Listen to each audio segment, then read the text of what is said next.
Good morning mga igan. Dito naman tayo ngayon upang i-share ko sa inyo itong pinaka-importanting topic natin ngayon. Kung sumasahod ka kay YouTube, pero una sa lahat, bago tayo mag-start mga igan, mayroon lang akong hinihingi sa inyong pabor na huwag niyong kaligtaang mag-subscribe at saka mag-like sa akin channel para updated kayo sa mga susunod nating video katulad nito. Maraming salamat. Itong topic natin ngayon ay importante ito sa mga yung matagal lang sumasahod sa YouTube. Kasi pag bukas ko sa yung channel ko ay nakita ko yung nakalagay na dismiss at saka yung resubmit. Ito pala ay tungkol sa ating US tax declaration na iparenew ni Whitey. Kasi na siya mga igan. Mag-expire na siya ngayong end of 2024, kaya kailangan talaga nating mag-renew ng ating US tax declaration. Kaya ano pang gagawin natin? Kailangan nating gawin to na walang chichiburichi.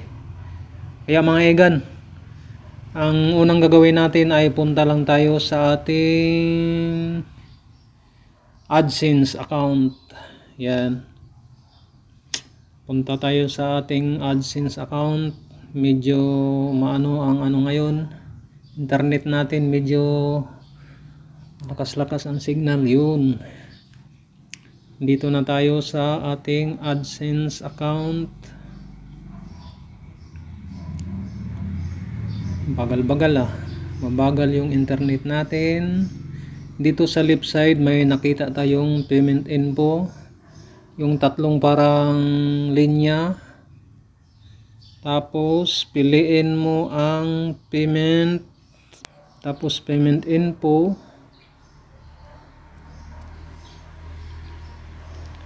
Scroll down mo lang. Piliin mo ang manage setting. Piliin natin ang United States Tax Info. Yan, na yan, lapis na yan.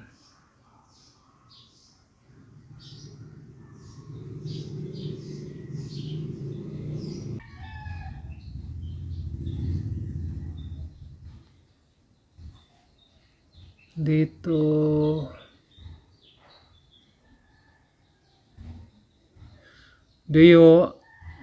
bakit naging Singapore to?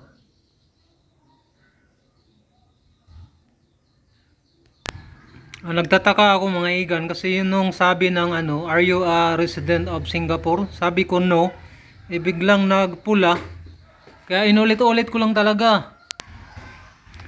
Yan dito mga igan, bumalik na naman ako sa nagtataka ako kay AdSense kung bakit nagkaganito. Na US yung inano ko ay naging Singapore. Kaya bumalik-balik talaga ako mga isang oras din. Kaya tiyagaan mo lang talaga mga igan. Tiyagaan lang talaga. Yung ginagawa ako hanggang naging US na yung tax declaration ko. Okay na siya mga igan na ko na nakapag-file na ako.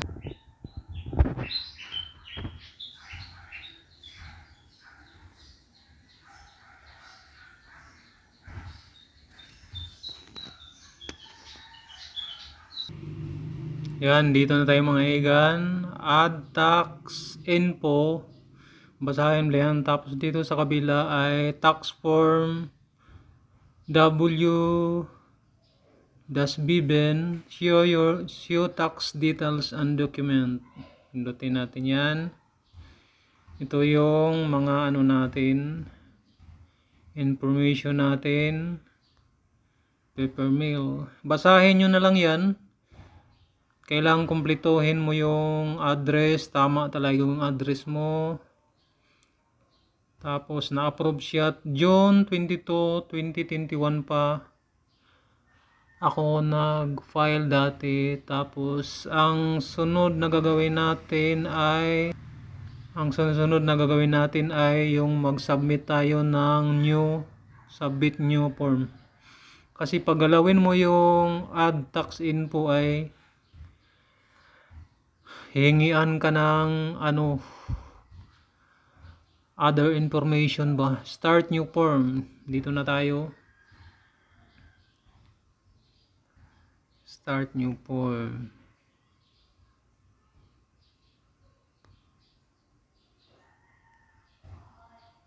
Submit new form.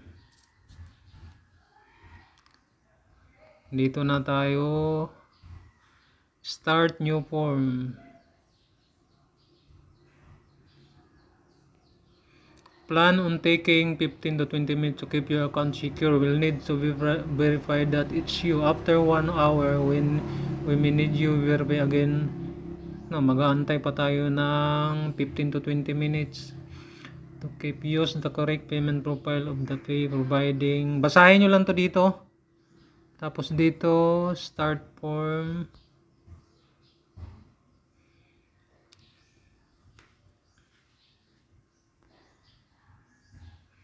Dito ay mag-login ka sa yung account. Yung form.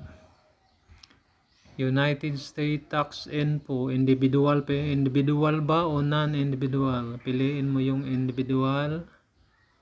Then sunod.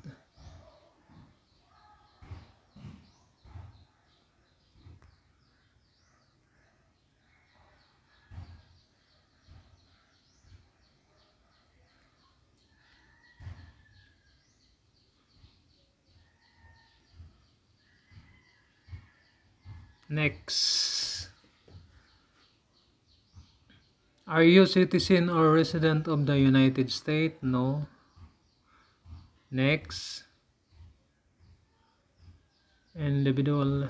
Basta sagutin mo lang tong mga question dito ay WBIN or W-8EC. WBIN ang piliin natin. WBIN form.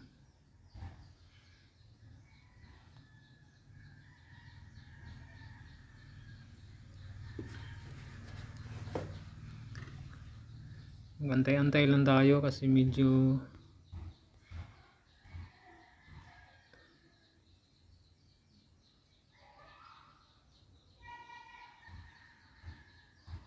Delpos RT doing business. Dito ay nakalagay yung people tax identity, pangalan mo, doing business as name of regard activity, optional. Ito optional to dito.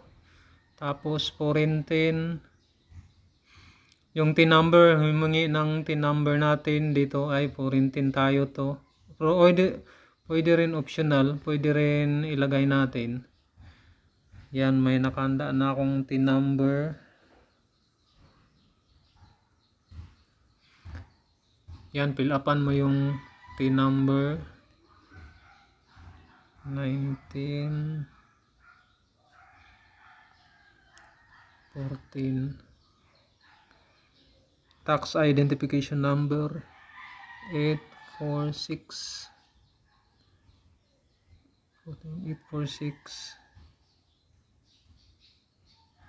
81,000 81000. Yan.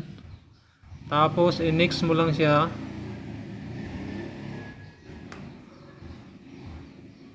Tax identity.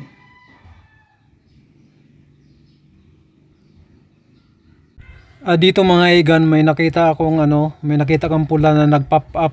May mali yan mga igan, kaya ayusin mo lang yan hanggang maging yan, hindi pula yan, parang ya ba, triangle ba?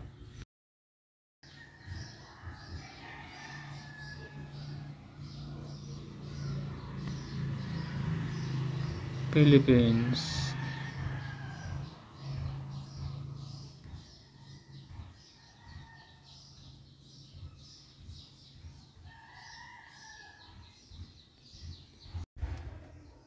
Dito mga igan ay mag next lang kayo at saka i-check nyo lang yung yung information na tungkol sa sa tax declaration mo mga igan.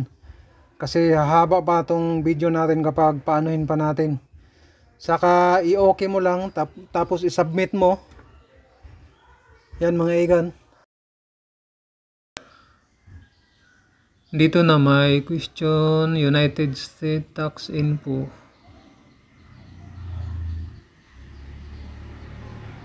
Non-individual and entity. Ang piliin natin dito ay individual. Tapos next.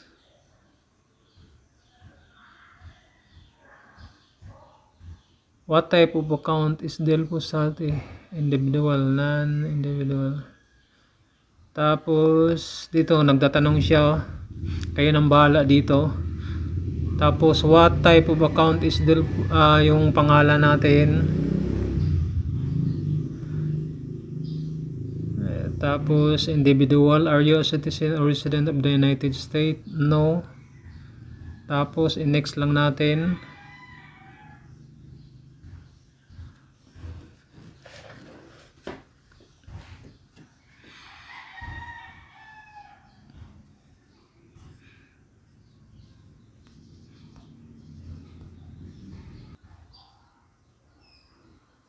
Dito ay tapos na tayong nag-fill up sa ating information, sa ating address, pangalan,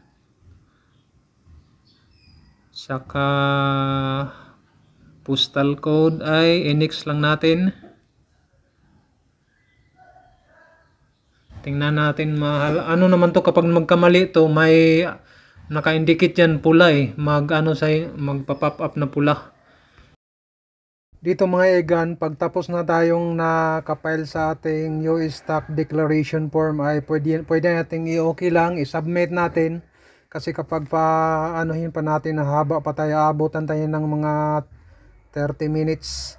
Yan, i-submit mo lang tapos magantay ka lang ng mga ilang minuto, ma-approve na yan kapag tama yung information mo. Ayan mga igan, mga ilang minuto lang ay na-approve na tayo ni AdSense. Okay na yung US tax declaration natin. Yan, okay na siya. Madali lang siya mga igan. Okay na.